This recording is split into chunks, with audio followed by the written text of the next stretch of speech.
Depois de ouvir a voz dos alunos, de facto, e depois de pensarmos sobre a mudança e a transformação, e até porque o Adelino já deu o mote para a nossa avaliação, vamos ouvir, de facto, o nosso querido Hélder Sousa, que vai falar exatamente sobre esse pormenor interessante, pormenor com muita importância, chamado avaliação. Será avaliação de resultados, com resultados, será para aprender, será formativa, será sumativa, etc, etc, etc. Isto foram só motes e provocações, como é evidente. Boa tarde a todos. Muito obrigado pelo convite. Não posso deixar de dar os parabéns aos autores do livro, que é de facto também uma das razões de estarmos aqui hoje. E seguindo um pouco o que a Mafalda dizia, de facto há rios, há mares, há oceanos de escrita sobre educação e também sobre avaliação, e há no mundo, digamos, dessa múltipla escrita, relativamente poucos exemplos daquilo que são o retrato da realidade, e faz falta nós olharmos para a realidade.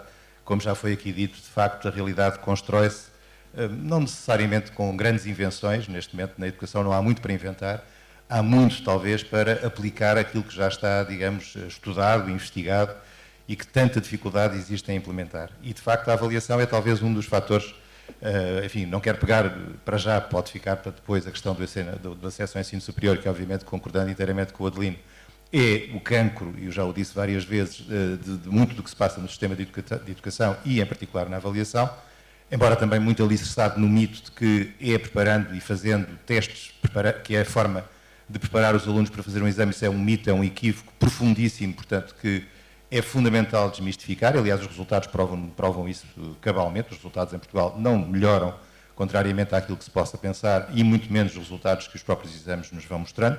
Portanto, há, digamos, uma manutenção de um status quo do ponto de vista da qualidade da aprendizagem e uma quase que imutabilidade do ponto de vista daquilo que é o papel da escola na promoção social, ou seja, que é na não promoção social e na manutenção, digamos, dessa situação, com honrosas exceções, obviamente. Mas, indo direto à questão, se há coisas que é difícil mudar, a avaliação é talvez daquelas onde seja mais difícil. E eu diria que, fundamentalmente, uma das grandes razões, e quando falo com professores, imediatamente surge mas eu até concordo com, eu até talvez estivesse disponível para, mas os pais. Os pais acham que, enfim, o discurso continua por aqui fora, ao que eu, enfim, contraponho que, bom, meus amigos, e agora pegando aqui um bocado o que o Nuno diz, eu também gosto muito de fazer paralelos com a saúde, nós não discutimos em regra com o médico, podemos duvidar da sua competência, e se duvidamos vamos consultar outro, mas por norma não nos atrevemos a discutir a competência técnica do médico, e portanto nós, professores, temos também que assumir essa tecnicidade, por muito que haja muito para aprender na avaliação, mas em relação a essa matéria. E, enfim, não obstante, é muito difícil contrapor relativamente a um conceito de avaliação que está, não é só os pais como entidade isolada na comunidade educativa, é a própria concepção de avaliação na nossa sociedade que está profundamente distorcida e que perpassa depois para a comunicação social e que aparece nos médias e por aí fora, e, portanto, é muito difícil combater isso, mas temos que começar por aí. A primeira questão para começar é logo esta, pegando um pouco naquilo que dizia, que é, nós confundimos, e vamos a reboque dessa confusão, entre avaliação e classificação. E, portanto, estamos completamente contaminados, completamente enredados na questão da avaliação traduzida apenas e só em classificação, em resultados, em notas, em médias. E, portanto, enquanto não fomos capazes de distinguir e fazer distinguir aos alunos, que também, obviamente, vão sendo progressivamente contaminados, e como o Adelino dizia bem, logo desde crianças, não, talvez no pré-escolar, mas logo que entram no primeiro ano do primeiro ciclo, vão logo começando a ser vacinados relativamente àquilo que é fazerem fichas e, portanto, é um modelo de avaliação que é muito restritivo e é muito redutor. E, portanto, enquanto nós não conseguirmos que todos compreendam que há um momento para avaliar e um momento para classificar, e que são coisas, embora intrincadas, muito ligadas, são perfeitamente dissociáveis, não vamos conseguir, fundamentalmente, mudar a avaliação. Eu costumo dizer, avaliação, aliás faço esta pergunta, quando é que os professores verdadeiramente e de uma forma que já não poderão alterar, têm que tomar decisões sobre a classificação dos alunos? E, na prática, isto só acontece no final do ano. Portanto, até ao final do ano letivo, quando formalmente nós atribuímos uma nota e ela tem impacto, tudo o que deve acontecer, tudo o que pode acontecer é avaliação. Dito isto desta forma, significa que a informação que se colige tem que ter uma dimensão qualitativa. Formativa, até me custa utilizar a palavra porque ela está tão gasta que perdeu o significado, mas eu traduzo-a em algo como a obrigatoriedade de garantir feedback com qualidade, portanto técnica, enfim, que alguns professores também ainda pateiam um pouco sobre aquilo, como é que deve ser feito, mas lá chegarão. Qualidade técnica, oportunidade, frequência, portanto, não é fazer, digamos, pontos de situação de 6 em 6 semanas ou 4 vezes no ano. E envolvendo os alunos, e pegando um pouco naquilo que se viu aqui nesta experiência, os alunos ativamente a fazerem coisas, a participarem, envolvendo os alunos como atores verdadeiramente participativos na avaliação, na sua autoavaliação, na sua autorregulação, explorando uma coisa que nós agora aparentemente descobrimos na pandemia, que é que, afinal, muitos alunos conseguem ter um elevadíssimo grau de autonomia. Têm muito mais autonomia do que aquilo que nós pensávamos. E isso tem que ser, de facto, trazido para a avaliação. E porquê? Por uma razão simplicíssima. Porque nós somos humanos, nós todos os professores somos humanos e temos uma limitação, que é uma limitação de tempo. E é uma limitação da nossa relação com o outro. Fazer uma boa avaliação implica eu estar profundamente conhecedor do que o outro é o aluno, de facto consegue fazer, como é que faz, como é que pensa, como é que desenvolve a sua aprendizagem. Ora, isto é humanamente impossível fazer-se com o número de alunos que, em regra, muitos professores têm. E o nosso sistema está de tal maneira pervertido, não é só nesta questão das notas, está pervertido também do ponto de vista do currículo, porque se já pensaram bem, quanto mais alunos eu tenho, portanto significa que estou envolvido na lecionação de disciplinas com pouca carga horária, menos tempo eu estou com cada aluno. E, portanto, digamos, a capacidade de não os conhecer aumenta exponencialmente. Pelo contrário, se eu tenho, de facto, cargas horárias mais pesadas, normalmente também isto já acontece sobretudo no secundário, eu consigo, apesar de tudo, condicionar o número de alunos. E nós andamos muitas vezes aqui a reboque de uma discussão que para mim é uma discussão lateral, que é o do número de alunos por turma, quando para mim aquilo que deveria estar a ser discutido é o número de alunos por professor, que não deveria ir além, devia ter um teto, além do qual não iria, independentemente do número de turmas que nós tivéssemos, porque isso implicaria esse tal conhecimento.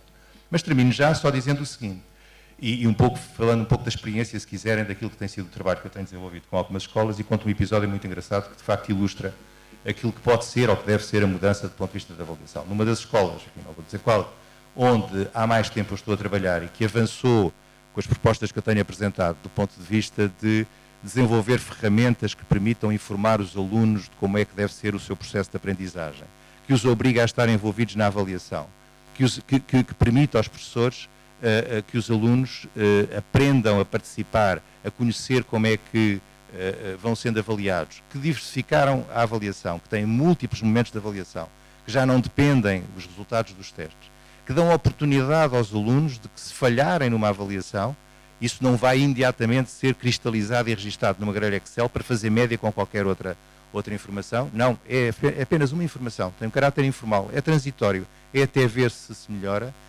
E, como eu também dizia antes da sessão começar e por falar no início na questão dos pais, porque os pais são atores importantes, nós, para fazermos a mudança na avaliação, devemos fazê-la com os pais, devemos falar com os pais, explicar aos pais.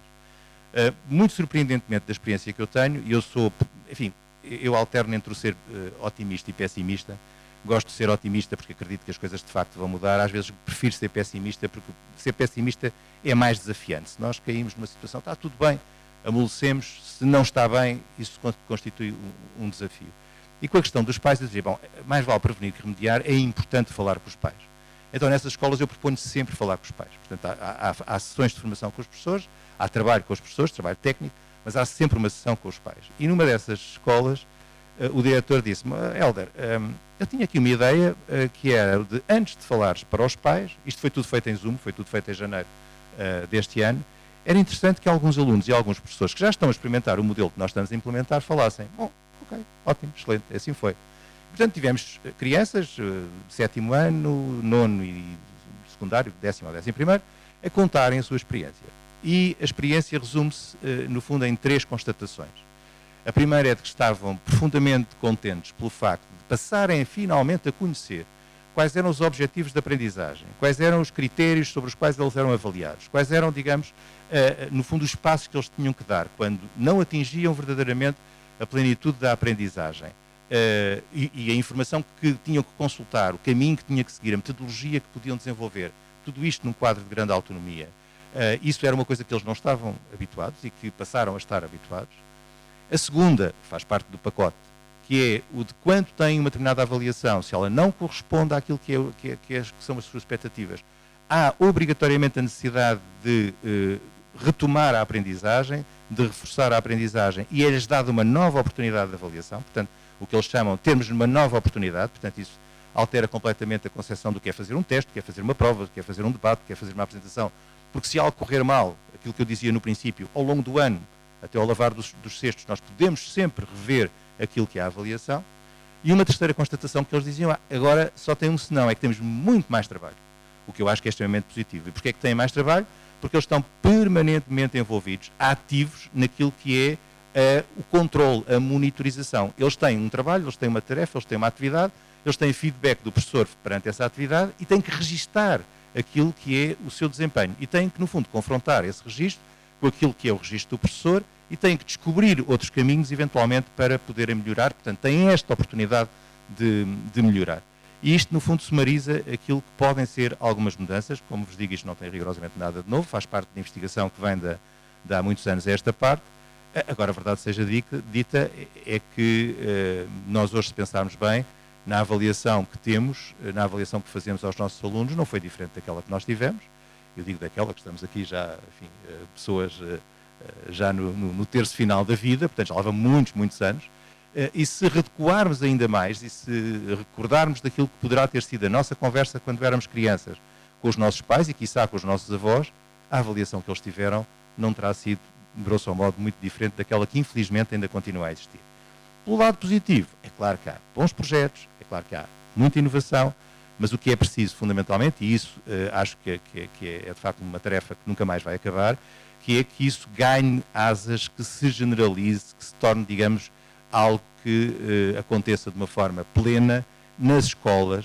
Não como o Nuno dizia aqui, é verdade que de vez em quando isto começa numa sala de aula, é, digamos, a carolice de um professor. Não pode ser. Eu acho que, de facto, a mudança ela tem que estar claramente embebida na comunidade educativa. É claro que vai sempre começar por alguns inovadores, mas tem que rapidamente alastrar, porque senão, por experiência própria, quando as coisas começam, há um pioneirismo, há aquele que faz, aquele que inova, se não há alguém que agarre, que difunda, que dissemine, que ganhe dimensão, que ganhe escala, vai tendencialmente morrer e, portanto, quando esse alguém vai para o outro lado, a experiência foi-se e voltamos para trás. O Adelino expressou aqui uma preocupação que também é a minha, tem a ver com as tecnologias, tem a ver com esta dimensão de olhar para a escola de uma maneira diferente, de envolver os alunos de uma maneira diferente, que é, eu tenho muito medo que o pós-pandemia nos faça dar passos atrás. E, portanto, acho que, enfim, ainda bem que a pandemia está a acabar e, portanto, talvez tenha sido pouco tempo para consolidarmos alguns destes processos, mas era importante que em cada escola, e eu aí acho que não depende da tutela de todo, em cada escola houvesse, de facto, uma grande sintonia das lideranças e das lideranças intermédias no sentido de consolidarem, cimentarem muitos dos processos que aconteceram, porque esses, mesmo que não sejam em si mesmos, eu diria, grandes, muito inovadores, eles abrem portas para a inovação e para a mudança. E, de facto, a avaliação, termino dizendo que ela, não é por puxar a brasa à minha sardinha, claramente determinante porque altera tudo. E fazer isto que eu estou a contar na avaliação implica mudar as metodologias, implica mudar os instrumentos que se vão utilizar, implica mudar indiretamente muita coisa que de outra forma efetivamente não se muda e implica fazer uma outra coisa que para mim é particularmente importante, que é contribuir para alavancar a qualidade das aprendizagens. Nomeadamente, nós avaliamos muito, enfim, tentando obviamente captar e aproveitar o melhor dos nossos alunos, mas numa perspectiva ainda muito superficial, e isso é muito evidente nos resultados dos estudos internacionais, que é a percentagem de alunos portugueses que estão nos níveis mais elevados, portanto, que implicam processos cognitivos mais complexos a nível das avaliações internacionais, ainda é muito insuficiente, e isso é fundamental porque o futuro das nossas crianças, o futuro do seu sucesso, não se faz com o papaguear e o reproduzir conhecimento, faz-se com outros processos mais complexos que é preciso desenvolver. E eu acredito que nós temos capacidade para isso, do lado dos docentes, do lado das crianças não tenho dúvida nenhuma, porque de facto eles são um mar são uma janela aberta para receber informação, demos-lhe nós espaço para eles pensarem, criarem, desenvolverem e serem inovadores. Muito obrigado.